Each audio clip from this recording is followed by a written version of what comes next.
2017 was a real devastating year as far as storms go. We had our 5th most active season. 17 storms, 10 hurricanes, 6 of which were major ones. And for the first time ever, 2 Category 4 hurricanes made impact on the continental United States. I was in Hawaii, okay, trying to enjoy myself, when Irma, my only vacation last year, when Irma was headed straight towards every single family member of mine and friend, former colleagues of mine from Miami Tower. And I didn't want to go out on the beach. I didn't want to go do it. All I wanted to do was stay glued to the TV and see if they were going to be okay. I was trying to make calls, 6-hour time difference, frantically calling, screaming, "We don't need this right now, Vanessa, stop screaming at us," because I'm saying get out. And they're saying, no, we're going to stay. And it was a fiasco. But anyways, they did decide to stay.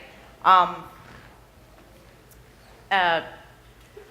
September 10th, the president, that's who declares major disasters, he declared a major disaster on Florida. Now, they got spared, thank God. It hit the west coast of Florida. It also impacted the Florida Keys. 10 days later, and this is on the tails of Harvey. I don't want to take away from Harvey, but I didn't get involved in that experience. So we already had that one. Then 10 days later, Maria is aimed right at Puerto Rico. And my husband is from Puerto Rico. His 2 children live there. We have family, friends there as well. And so here we go, reliving it all over again, the same nightmare. I lived in Florida 36 years. I now live here almost 3 years in headquarters, DC. But I lived in Florida, grew up, born and raised there. I survived Andrew in '92. That was a Cat 5, aimed right at Miami once again. And I remember the devastation that happened after that. So I knew that this was no joke and it was going to be really bad. No one could have prepared for what the aftermath was. And we all know what happened to Puerto Rico after that. Right after Irma hits, I remember the DOT issuing a call to action for anybody, any federal government agent that could spare its people. If you could do that, please send them. FEMA needs your help. They had exhausted all of their resources. All of their full-time personnel had already been deployed. They have a surge capacity force team. It's SCF. That's an augmented team to help them out when that happens. It's divided into different tiers. I was tier 4.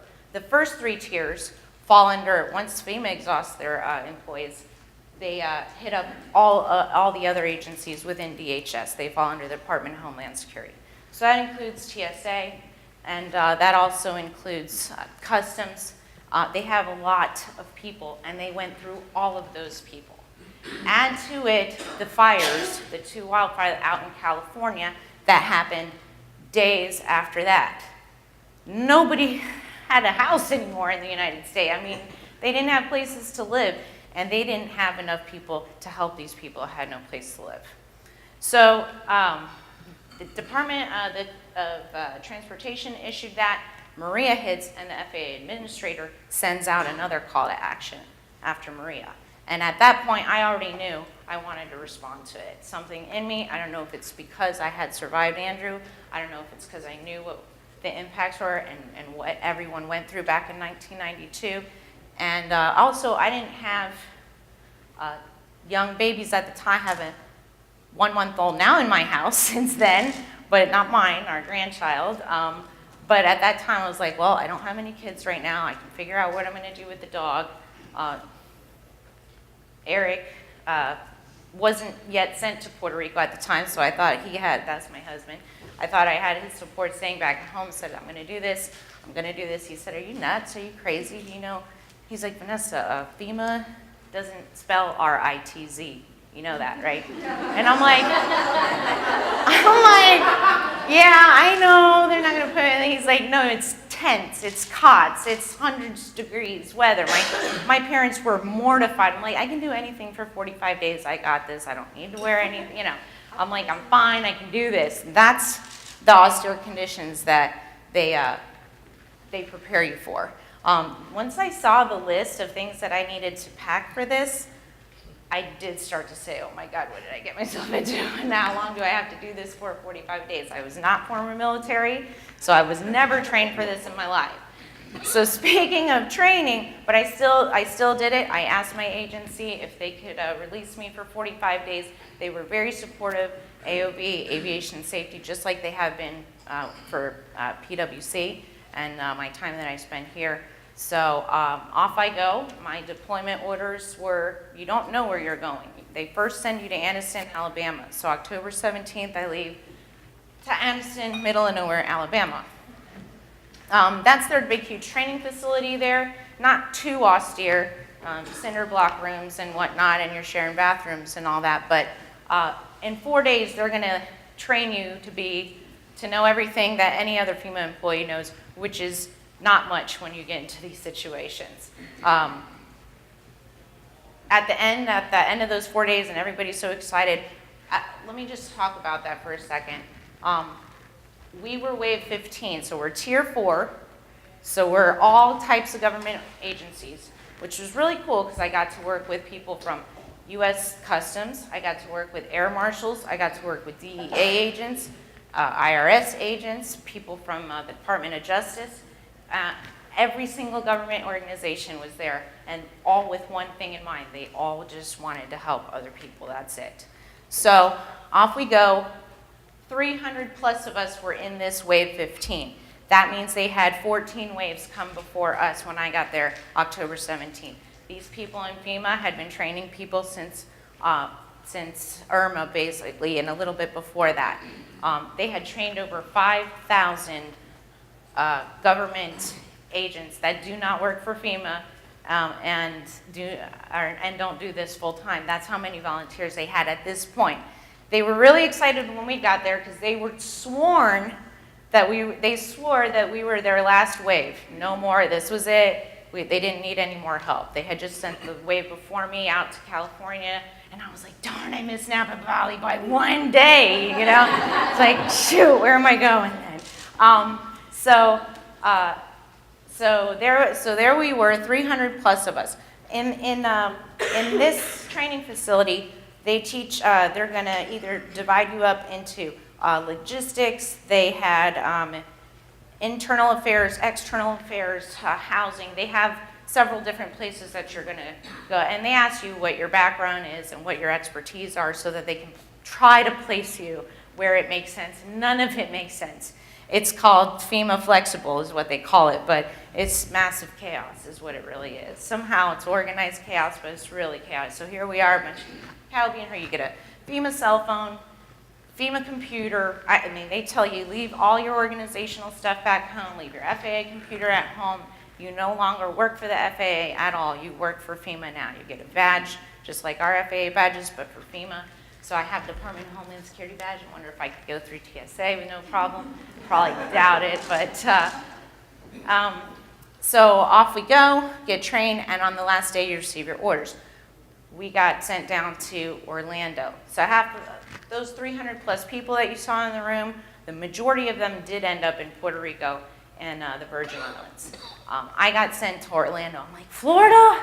Again? Like, can't get away from that state. So off I go to Orlando. They have what's called the Joint Field Office. It's basically a command center that they set up, and that's going to handle everything that happened in Florida, basically, from the Keys to the West Coast. Puerto Rico, believe it or not, even though I thought it would fall under that JFO in Orlando, it didn't. They reported, Puerto Rico and Virgin Islands reported to a different JFO, and I'm not really certain where they were located. So we report there. We're not even there less than we drove down there on a 13-hour bus ride, watching a lot of gospel. Tyler Perry. It was the longest bus ride ever that we had to go down there, and we still didn't know where we were going. Get down there, and then check in, and they literally say, nope, check out, you're going down to Fort Myers now. So that's where I was for 40 days down in Fort Myers, Florida. But the experience was amazing. I got to help a ton of people. I thought I was going to get sent to Puerto Rico because I speak Spanish fluently. Actually, there was a need in Florida. In Florida there, in that area, it's all farmland, citrus grows. So it was a lot of migrant workers. They needed Spanish speaking and they needed Haitian Creole speaking, and I couldn't really help with that. I know very little, but not enough to take applications for FEMA and try to explain to them. You basically become a social worker. They want to know where they are with their case, what do they need to do, how do you need to help, you tell them where they are. I did stuff like that. I spoke Spanish literally for 40 days straight. 13 days we worked, 1 day off, 12 hours a day. I was very exhausted. Emotionally, you're even more exhausted, but you are helping people, which is something that Kendra said earlier. If you are ever feeling down or in a funk or whatever, it is so true. Just go and help another individual, and that'll really make you feel good. But I didn't do it for that reason. I wasn't in that situation at that time. I just knew people needed help, and I had to be there for them. But when you can see the look on their face, they've been living in a car for 2 months till you got there, and you're able to put them in a house and give them a bed. And that's what I did too. We had like trailers for them, apartments that we would find for them until their damaged dwelling was recovered or they could find another place to live. So that was my experience. I would do it again in a heartbeat. I hope I never have to, because then that means we've had 5 catastrophic events back to back, and I don't want that devastation for us ever again. However, with climate being what it is and history repeating itself, it probably will happen again. And so are we going to be prepared for that? Now, this is my experience that I'm sharing with you. I encourage anybody, if you do get that opportunity, I would encourage you to do it. It was amazing. Some takeaways I would bring back from what I learned in FEMA. Yes, they're very flexible, and we are too here a lot of times. And they do have amazing logistics. Now, this was in Florida. Puerto Rico was a totally different story from what I hear.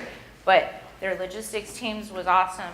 We had the infrastructure for it, so that was very successful. And they did an amazing job at recognizing their people. I truly wanted to work for them when I was done with my deployment. And that's how much they recognize their people. And I think the FAA can do a little bit better with that, because it really makes you feel good. And they would, every day they would thank us. Every day they were so happy to have us there. And at the end we got a certificate handed to us by the actual director himself.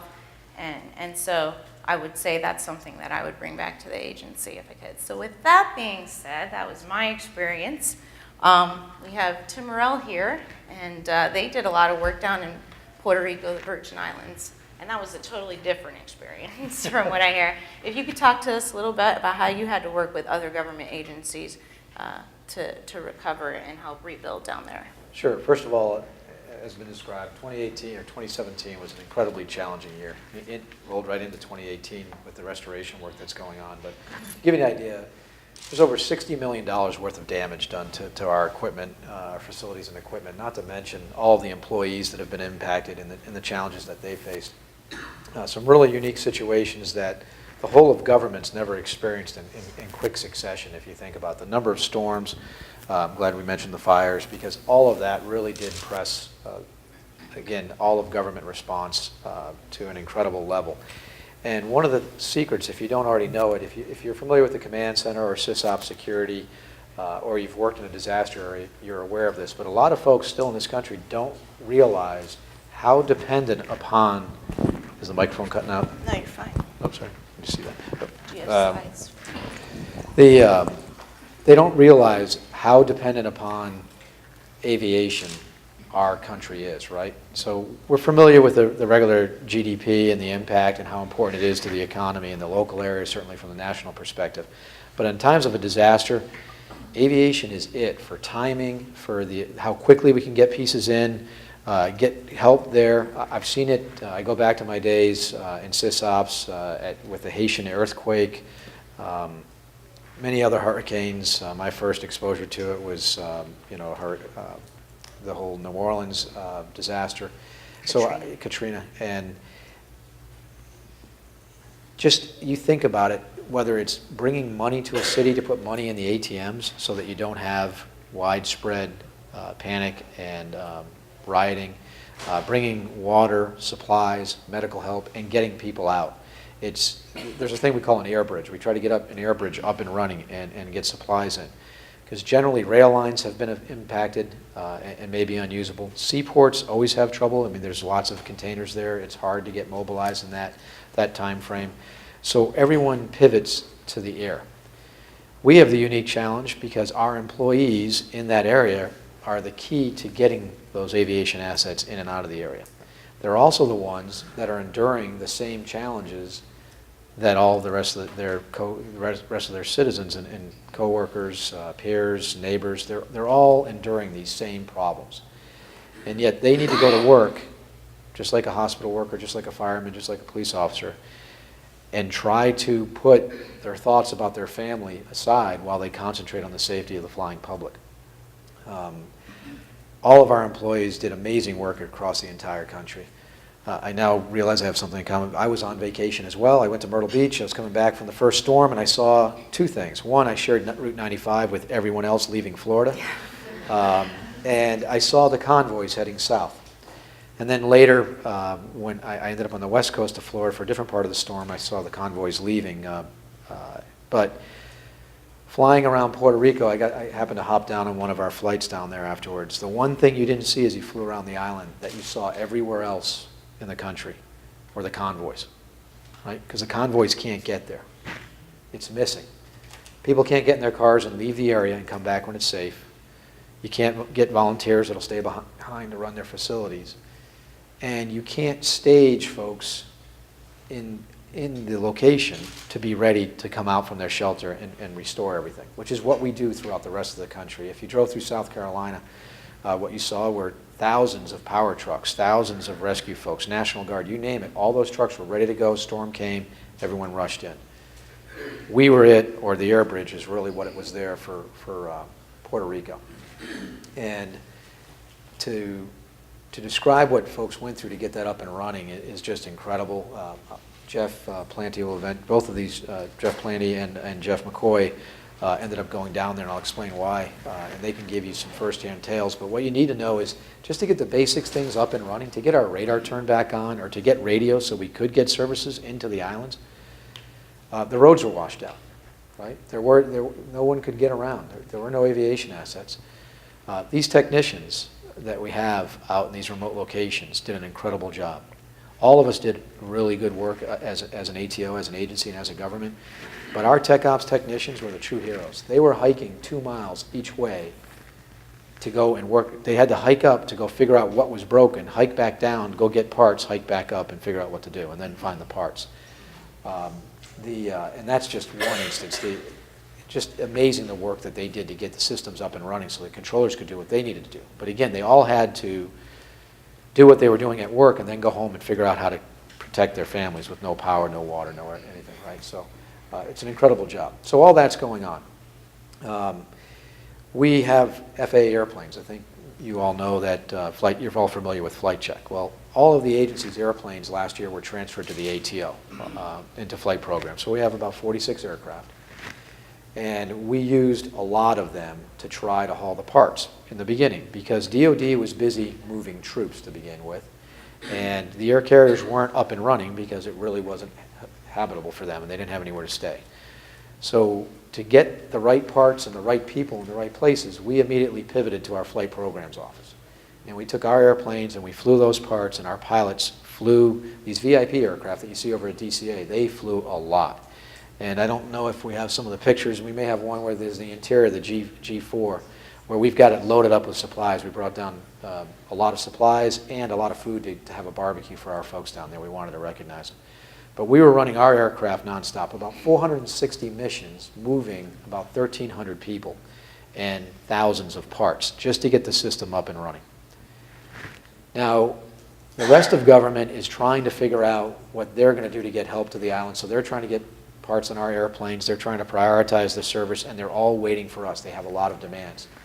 And at the same time, we have employees that are there that need help, and they want help.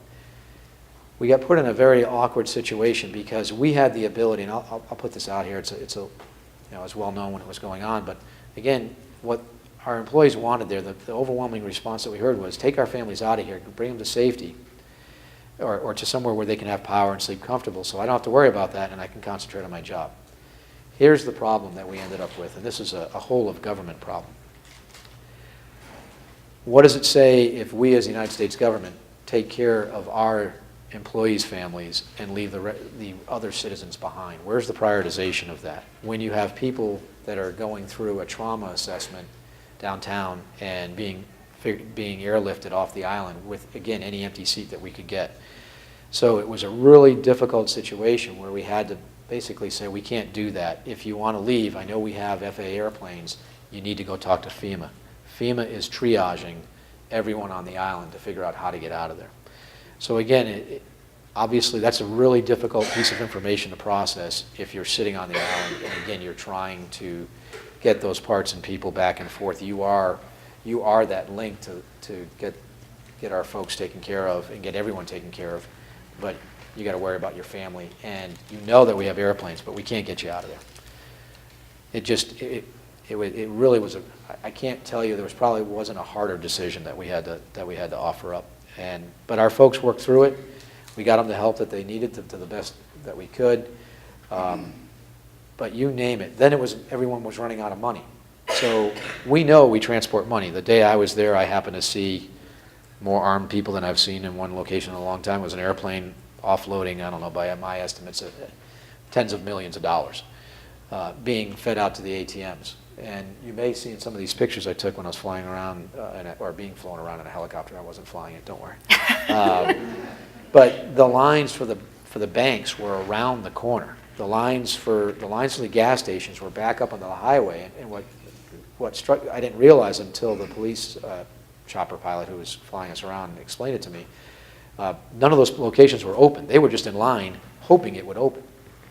So they can't get fuel, they can't get money, and our folks have those same worries. So how do we take care of them? At one point we were going to try to bring money down from the agency. We worked with the credit union, we worked with some other folks, and we were trying to take money down.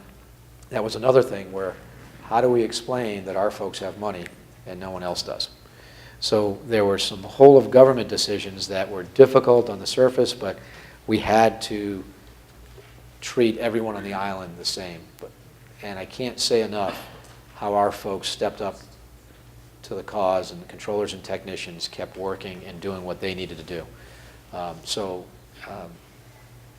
want to make sure everyone understands how important their job is. We know our job is safety, but it goes to a whole nother level of safety when you're responsible for getting life-saving people and equipment into that area, and you're not only taking care of them safely operating in the air, but you're having a direct impact on the safety of a community or an entire state.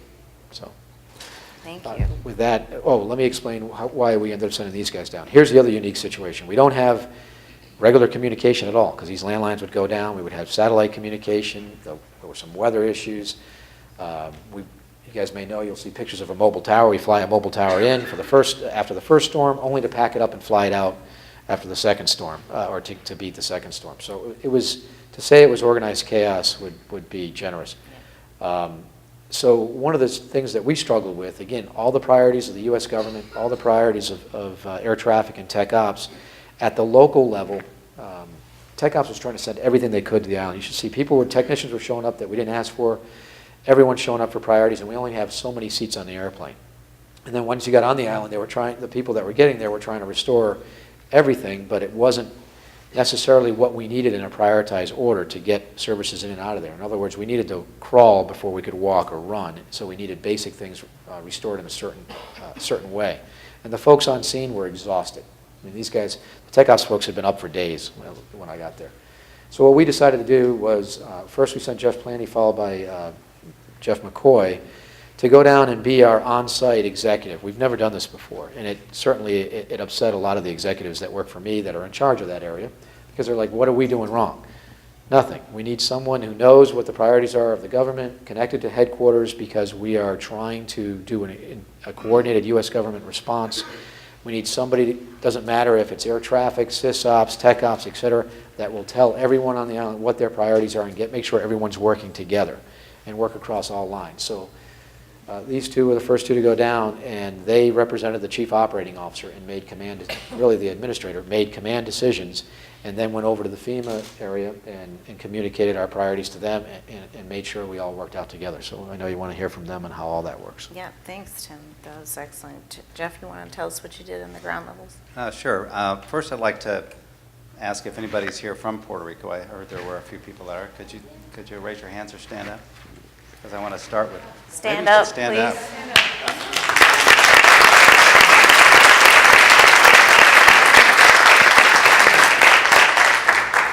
Thank you, because I want to start kind of where Vanessa left off. A takeaway from me was the amazing culture that I was greeted with. I mean, given the conditions, and they were as bad or worse as Tim described, the workforce was exhausted, but as soon as I walked in the facility, I was hugged. Like, hey, welcome.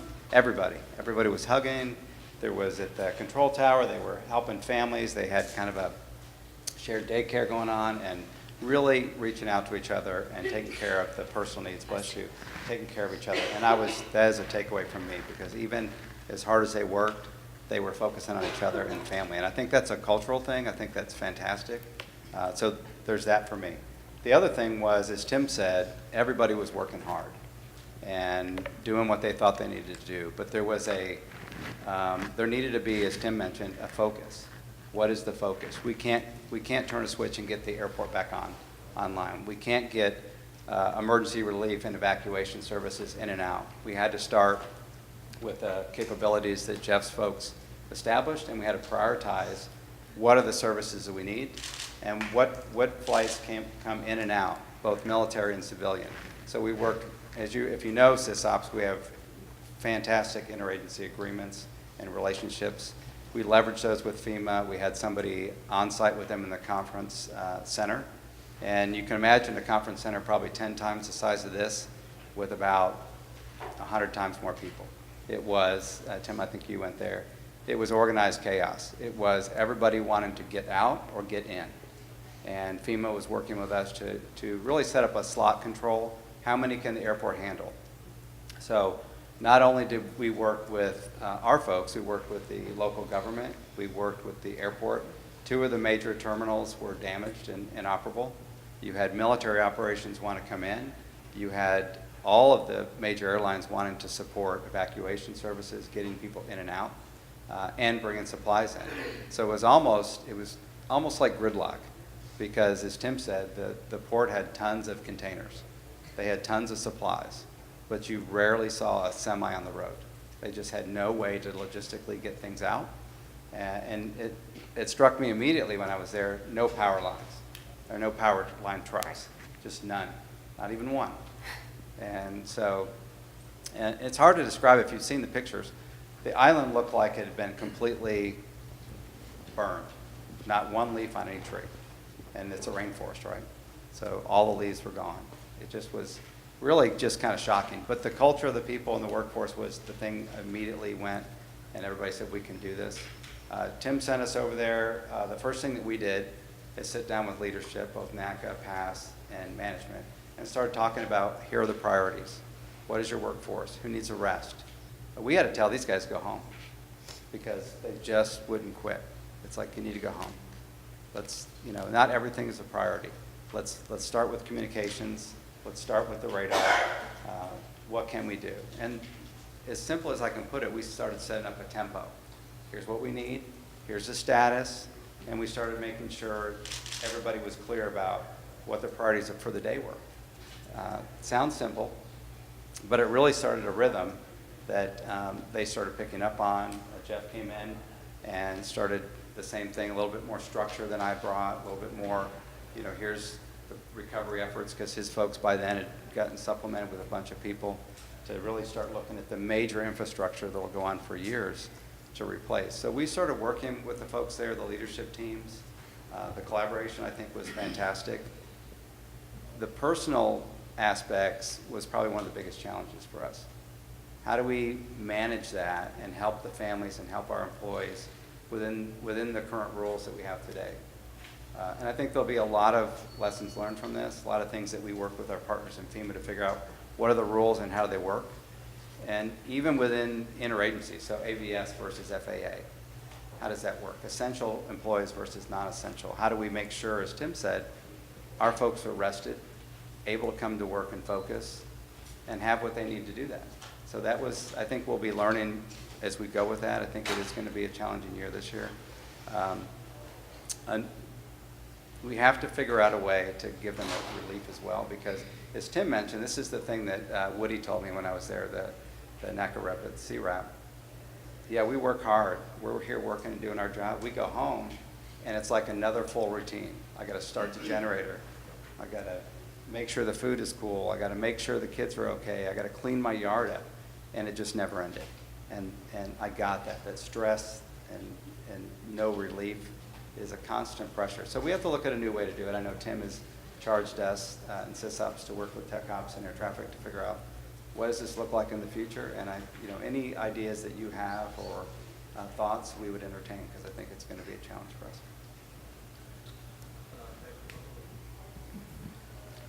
And it was hot. Right.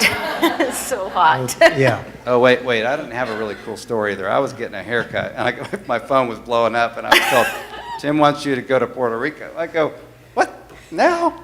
It's 1 o'clock. Yeah, we think we can get you out. I'm like, no, I'll go tomorrow. So, not as glamorous, but it was, I'm glad I went. Thank you, boss. So I do remember that call because I'm driving home one day, and I remember that call. And so it's Mike Artist, it's Glenn Martin, Tim, Jeff are on there, and it was announced that we were sending Jeff down there, and my first response was, "That's a perfect choice." So I said, "Jeff, whatever you need to support, I will happily support you right here." 6 days later, I'm having lunch. I'm actually at a restaurant with family and friends, and I get a call, and it's Dave Bolter. He's the vice president of flight ops, and he says, "Hey, well, actually, what are you doing?" I said, "I'm eating lunch." He said, "Well, we need you on a plane tomorrow." So anyways, because we're rotating Jeff out, we're rotating me in, because when you guys went down there, you came back and said, just a level of devastation to the infrastructure required a different level of response. So I think sending Jeff down there was the absolute perfect thing to do, because getting the air bridge up and running was kind of a challenge. So I remember a couple calls on there where we were getting this frequency back, this radar back, this thing back, this thing back.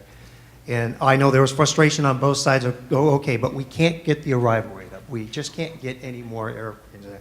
And I remember, Tim, you saying, because I remember a lot of people said, this isn't normal. We need all this stuff to run traffic. And I remember your perspective. Guys, this is not about safety at this point. This is about loss of life. This is about saving lives, and getting that air bridge up doesn't require 100 frequencies.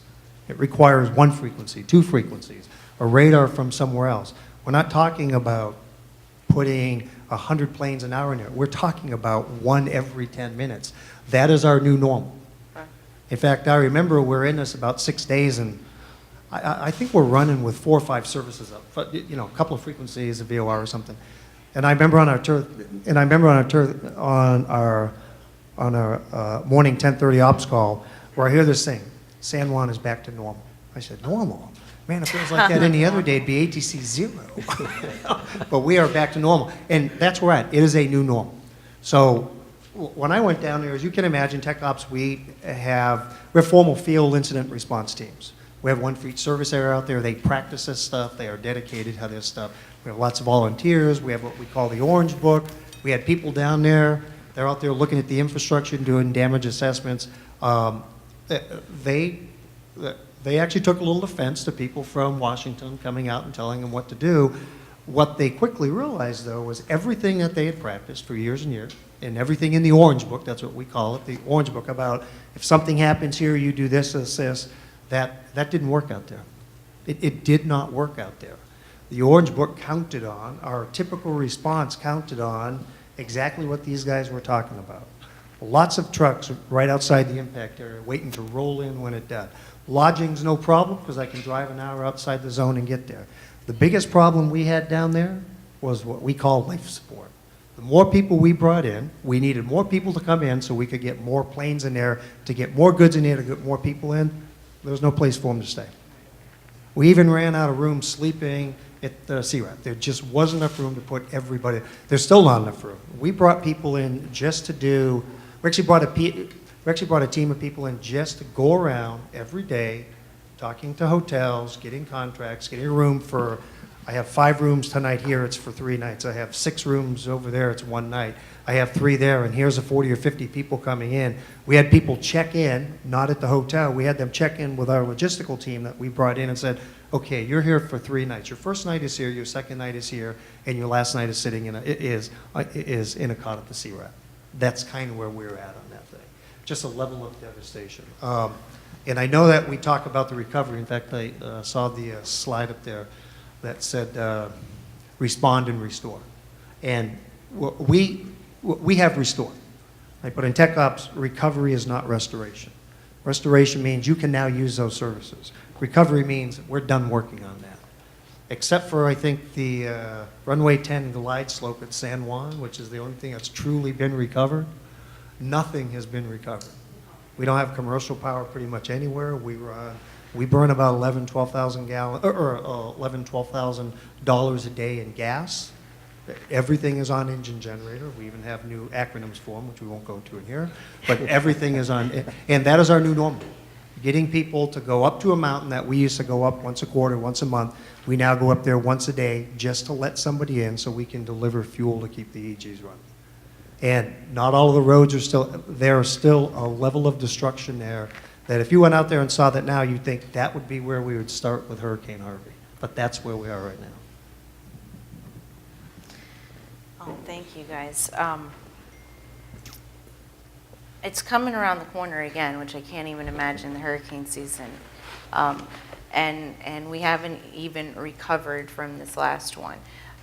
So what are we going to do now and prepare now so that they can, if in fact we do have another storm that were to hit, or where are we right now? Do you mind? Oh, go ahead. So I think the beauty of the FAA or ATO is that we collect a lot of lessons learned. So from Harvey through Maria, our teams have collected a tremendous amount of feedback from the facility perspective, from organizational perspective.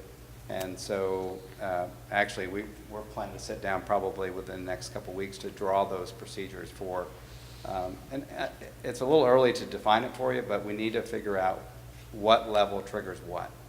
You know, because this is the environment we live in. In fact, you mentioned, will we have the same type of year or worse? Well, the conditions are about the same as they were, or maybe a little worse, building up to this hurricane season. So we need to figure out, and we're going to figure out, what's a trigger that would engage different levels of the team.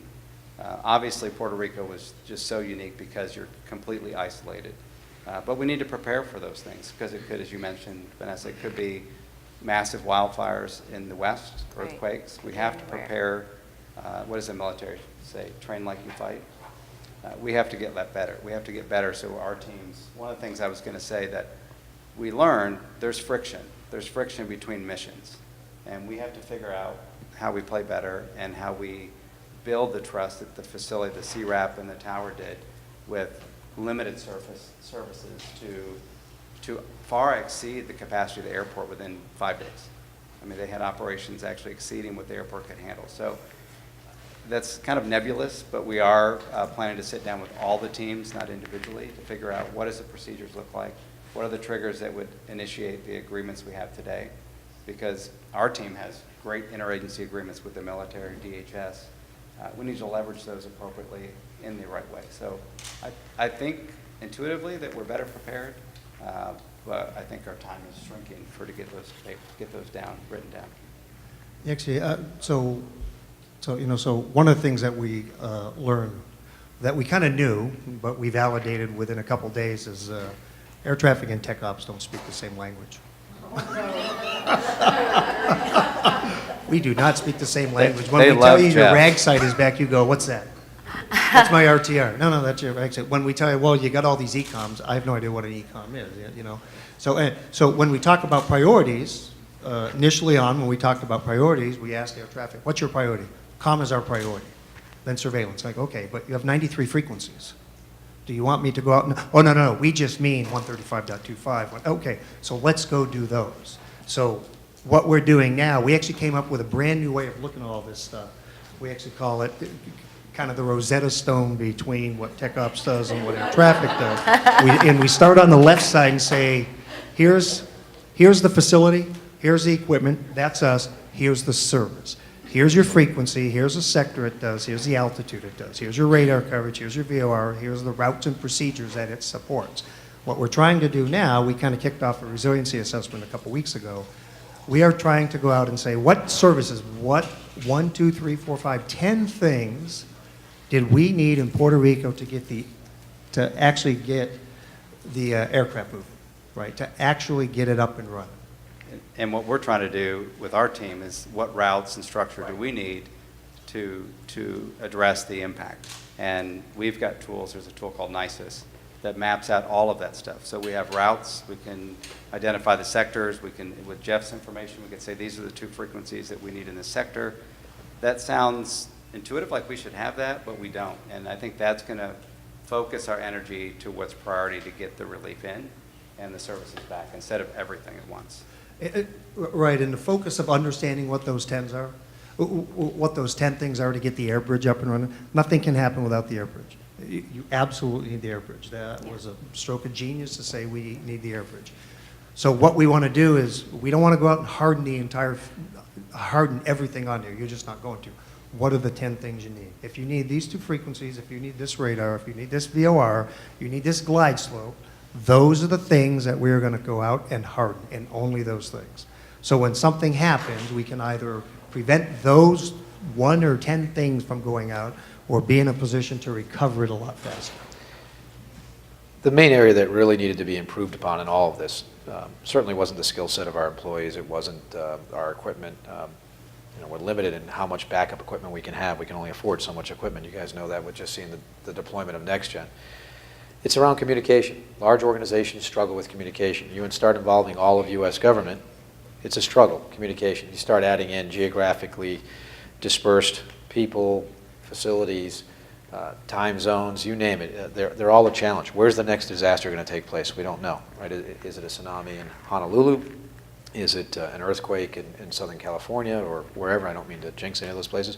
But you never know where that's going to take place. So what we're trying to preserve are our communication lessons. And knowing, I mean, the breakdown between air traffic and tech ops, talking about equipment versus services, we had first started talking about that. Believe it or not, sequestration had taught us that lesson. Jeff McCoy and I spent a lot of time on that back in 2013. So we don't want to repeat those same mistakes, because that's the key there is then capturing that, so if different people are in leadership positions, that we can make sure that we pass it on to folks that may not have seen that. Folks I worked with back during Katrina had largely retired, so it was myself and a few other folks that had been at a national position when that occurred, and we were trying to exercise some things, but again, there was nothing like this. The other piece, I can't stress enough, when I went to the facility a week or 2 into the process, the best thing that I saw was that daily stand-up with tech ops, air traffic, NACA, PASS, everybody involved. And the key role there was every unit reporting. It was like a stand-up you would see at any center, but one where everything that was said was critical and everyone was paying attention to everything that was said. And what that really helped, in my opinion, I'd have to ask the folks that are there, but what that really, it helped everyone understand or manage their expectations of, this is what we have, these are the resources we have, this is what we're trying to get back today, here's the level of traffic, here what the priority missions are. So at least the representatives, and we count on those folks to go back and talk to their teams, the managers to talk to everyone, their reps to talk to everyone, and explain, this is the situation we're in, here are the limits of what can fit on an airplane.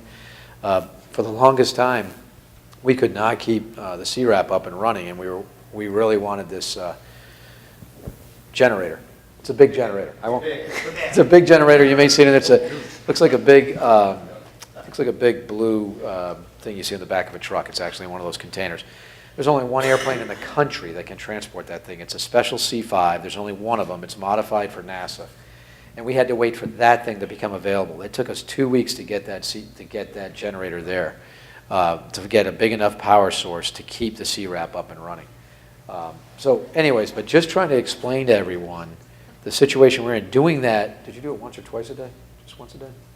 That briefing? We did one in the afternoon. The main one was in the morning. Yeah. That really changed the understanding of the entire workforce. They understood the situation that they were in, and they saw their direct role in that mission each day. So that's something we want to make sure that we go into each year with, that, focus on communication with everyone and make sure that everyone understands the situation we're in. ¿Habla español? Yes. Okay. Sí. Sí. All right, I'd like to open it up to, I know people have questions for this panel, and I want to have time to do so, so please step up to the mics if you have some questions for these folks. Hi. So after the Chicago fire, they took that opportunity to do some upgrades to the system. Were there any upgrades that you chose to do in Puerto Rico after this, and was any of it solar or anything that would help mitigate the future of the next disaster?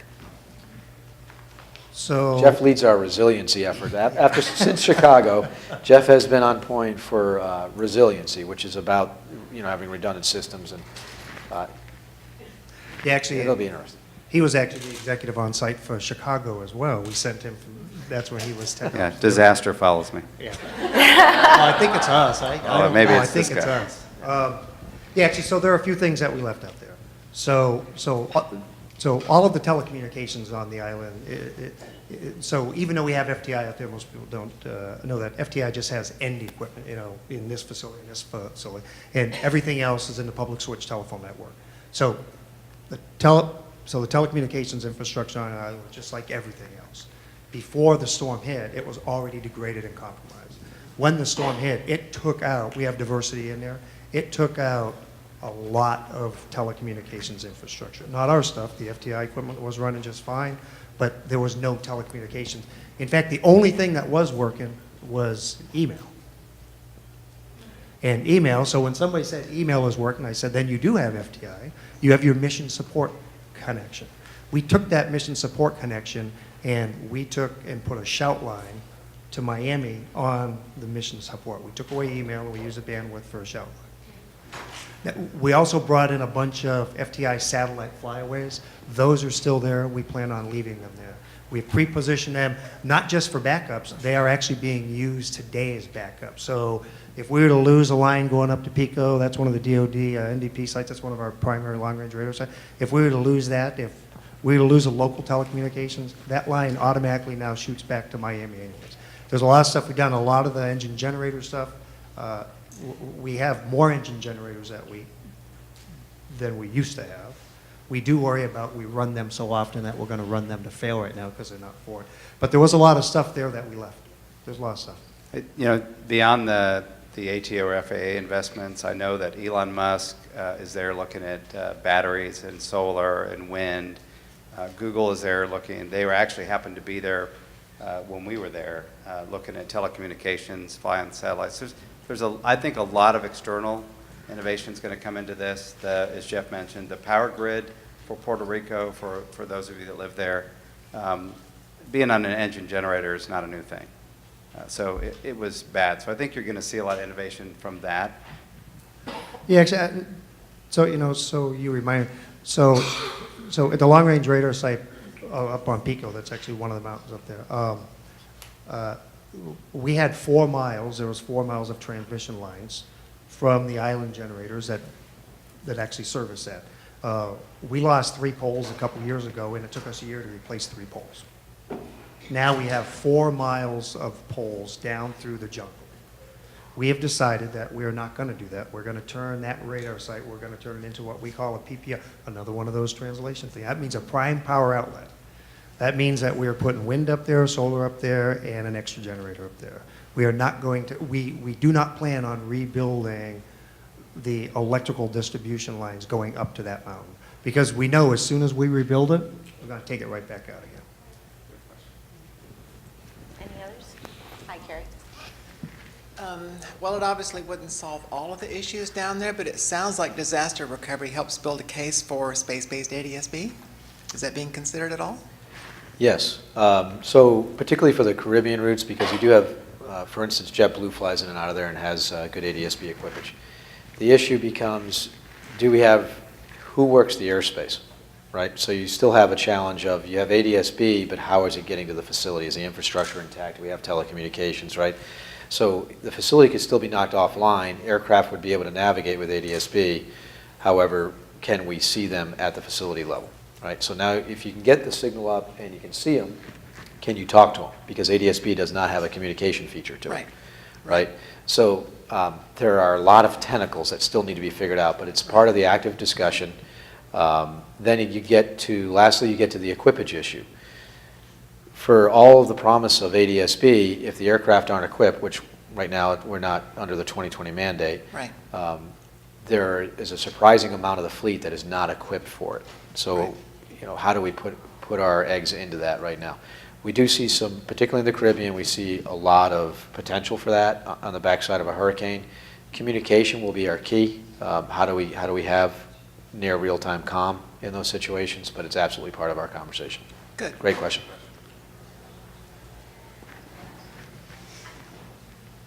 Hi, I'm Diana, Operations Supervisor at Minneapolis Center. I don't have a question. I just wanted to let you know that your tech ops guys are fantastic. Because you are right. We don't speak the same language, and thank heavens, because it's a thingy. And Wait a minute, is thingy a word or acronym? Because I got to know. it's a word with a finger point going, the thingy's not doing something. And then they really are, in 2 facilities, they have been phenomenal, trying to get the information from me that they need. And then when they come to me and use all these really big words or things that I don't understand, I just look at them and say, I have no idea what you just said. And then they're able to convert that, or dumb it down at least, to where I can understand what they need to do. So thank you very much. And I tell them, the guys that I work with, how fantastic they are, but I hope you pass it on back because they are phenomenal. Well, I appreciate that. I will admit that I appreciate when air traffic dumbs down their stuff for us. Because I sit there and listen, I go, I have no idea what they just said. I appreciate the comment, because what we both did is kind of translated language, and we facilitated asking a question. And so I think a lot of times we don't ask the question, we trust and say, oh, that, CPDS, so, okay, good, it's on the battery backup. And Tim whispered ORM. This is directly linked to that. You have to encourage your teams to ask questions. Get involved. Show me where the engine is. How much fuel do we have? Can it run for days? Can it run for hours? How many frequencies do we have in this building? What is the backup? Because I think having been in both worlds, and been in Puerto Rico, being on the backup or the standby frequency doesn't mean that's any less support than the primary frequency. But we talk through that. Just because the main is out, you still have the standby. You still have and there's a changing workforce. So take the time to educate each other about and ask questions, because I think most people just don't ask. It's really, some things are complicated, but not really. So ask the question, and that directly feeds ORM. So I want to, I talked earlier about, I want to plug something here. Sure. I want to give some additional recognition. I talked earlier about the things that we had to say no to and how it fit in our overall response. It's really important that we recognize these 2 folks for something that they coordinated and did for our folks that were on San Juan in particular. And it got a lot of attention across government and from other parts of the FAA. And I want to make sure you understand the context. So the first thing was the lines at the gas stations, right? So these folks are having to go to work all day, try to take care of things, and then go home and take care of their families. When do they have time to wait in line for gas stations to open while they're going around? So, Mr. McCoy, well, did you set it up first? And then Jeff, I know you got the second set. But you'll see a picture. It was easy for me. Yeah. There's a tanker that gets parked, and we hid it behind the center. We had to hide it because the employees were generally concerned that, based on what was happening at night, in particular in some areas, that if people saw us gassing people up on the inside of our security fence, that people would rush the fence and that we did not have adequate security to protect our employees or the facility. So there was a nondescript tanker-type truck backed around, parked in a hidden location, and we made sure our employees didn't line up at all. They did a really good job of policing themselves, and there'd only be 2 vehicles near this thing at any time. They would wait in their parking spaces and stage, and then just go out. So they were able to fill up and gas there. That makes, you know, they, at some point, I'm not sure if it's all worked out, but we need to pay for that gas because, believe it or not, there's auditors that come behind all that and say, you didn't give free gas to government employees when no other citizens were getting that, right? So we had to address that. The other piece is the generators. So at some point, you've got folks that are on call, technicians, controllers, that need to be able to come to work, or we want to make sure that their alarms go off and they get up and come to work. But they don't have any power. So it took a lot of work, but we were able to obtain those generators, and what we did was we lent our employees, and still have, lent our employees generators to use for the purposes of being able to charge their cell phones or otherwise power their equipment, and I'm being very careful on how I describe this, so that they're available for recall, right? Trust me, a lot of audit paperwork says exactly that, and we have a process, and we had to make sure they sign for it, and those belong to us, they belong to the government. We're going to have to maintain them here pretty soon. We have to work on them, but they were 2 small things that seem, again, really automatic when we're flying a lot of parts and pieces over. But because we are part of the government, because there are an incredible amount of audits that come on the backside of a storm to make sure we use money wisely and did everyone get what they should have gotten, including all the citizens of a particular territory. In this case, we were able to carve a niche very carefully that took care of our employees, but again, so they could take care of the community. It's a very narrow path that we had to follow there, but that's what, you know, these guys were instrumental in setting that up. Thanks. And Jen?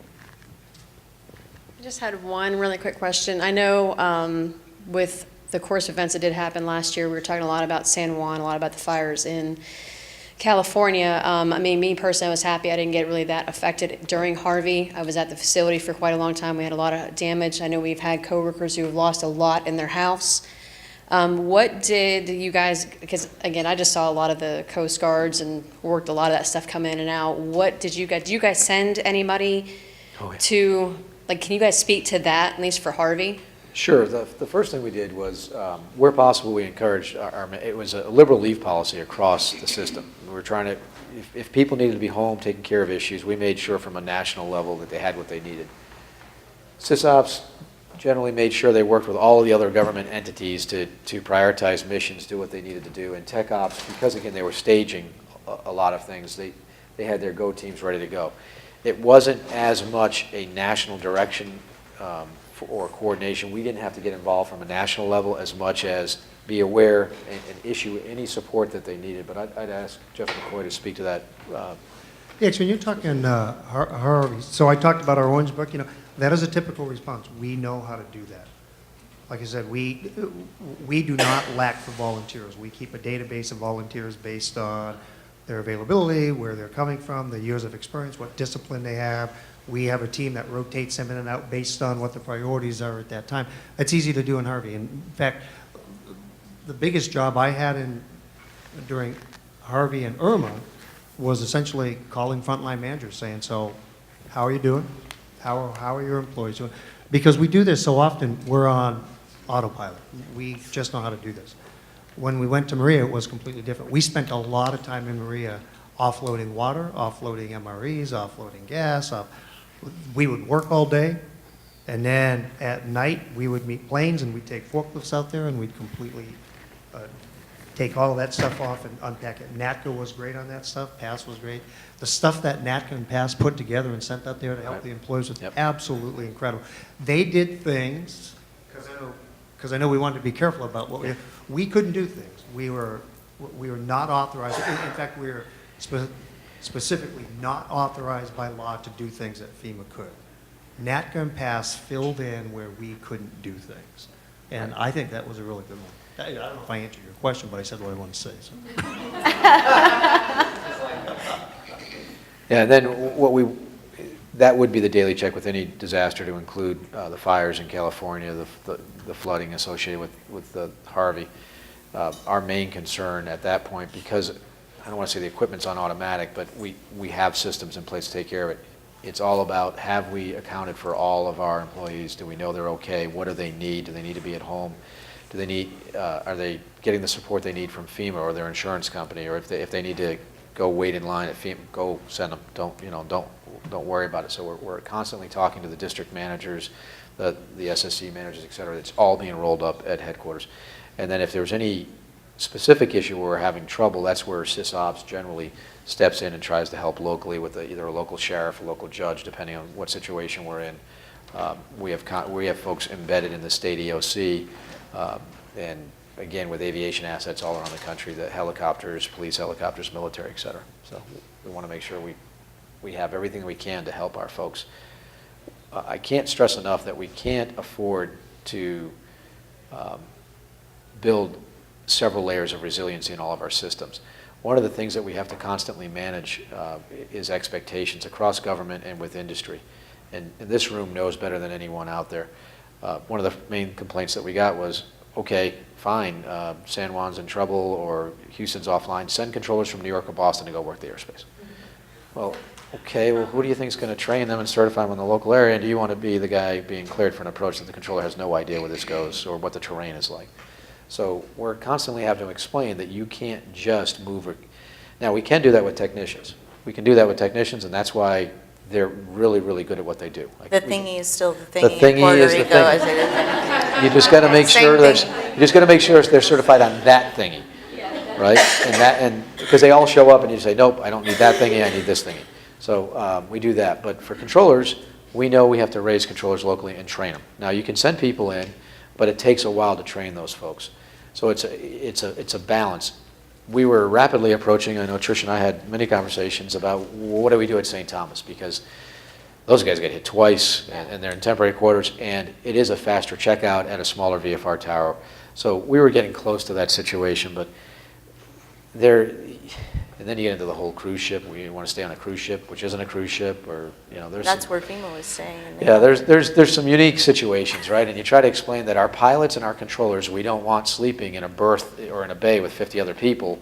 We need them to get a good quality night's sleep. So all these different factors come in. But a lot of time, I know I spent most of my time trying to manage expectations of the rest of government and industry of what we can do in our system to be prepared, what the improvements we made, but how we're still susceptible to land-based systems and people being impacted.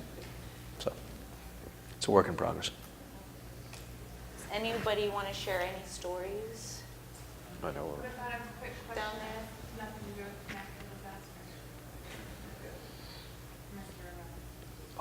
Uh-oh. That's all you, Tim. I didn't sign up for I that. say yes, yes. I second that motion. I yield the stage. Are you able to let us know when you'll be announcing the new GMs? Yes. Yes. First of all, it's not my announcement. That's air traffic's who's not here. Yes, we saw Terry and I gave air traffic the green light to make the selections. They have submitted those selections to HR, and they're working through the temporary offers right now. Our original goal was for those offers to have been delivered in time for air traffic's national meeting, which was last week in Charlotte.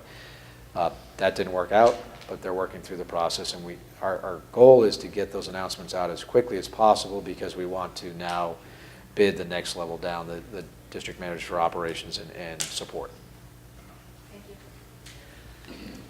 Jamie Feger, I'm at the command center in SysOps, new to SysOps security. I would like to tell a story about the people that I worked with in the SOX that had to deal with the drone requests for the reporting of all the devastation and everything that went on. Those gentlemen worked their tails off with all that stuff, and I know that's getting better, but it's a great story, Jeff, for you to speak to. Also to the other Jeff for Tech Ops, I just want to parlay on what she was saying about the Tech Ops community. I'm working and talking very closely with the Tech Ops NOC portion of the JTOC out of the command center, and they have been fantastic as far as giving us information and explaining things to us. So, and with that, I would encourage you guys This is our NAS, and it's important to keep it secure, and it's important to keep it safe and running. I would empower you or ask you to start to learn about those thingies, because maybe some point along in your career, you might need to know how to speak to those thingies. So, but if you could talk about the drones, that's... Just one quick point, and thank you, because that was one of the talking points I wanted to cover. So we know drones are disruptive, but they also, we can put drones up when it would be unsafe for manned flight to occur. And one of the data points I wanted to make sure I communicate, I mentioned the 460 missions of our aircraft, but we processed certificates of authorization, COAs, for drone operations associated with these disasters, and upwards of 355 missions to go up and do everything from look for people to analyze folks. I don't know that I could add much more than that, other than the coordination that's required for that. So everyone is evaluated and validated whether or not it meets the requirements for an ECOA. Where is it going? So we need to know where they are, who's authorized, what's the mission, and so upwards of 300 or more of those for all three storms. Yeah, I mean, we're talking all three major storms. Well, when you add in the fires, I think it goes over 400. Yeah, so I mean, I would encourage you, if coming into SysOps, the diversity of their mission, especially within AJR2 and the other directorates as well, very diverse. The interagency partnerships that do that, the augmentation of other agencies to do the ECOAs and to support many, many, many different missions, not just these storms, but that's an emerging requirement for us, and they did a fantastic job. So thanks for pointing that out. Thanks. We're about that time. Okay, wonderful. Thank you so much for this panel. It was really awesome.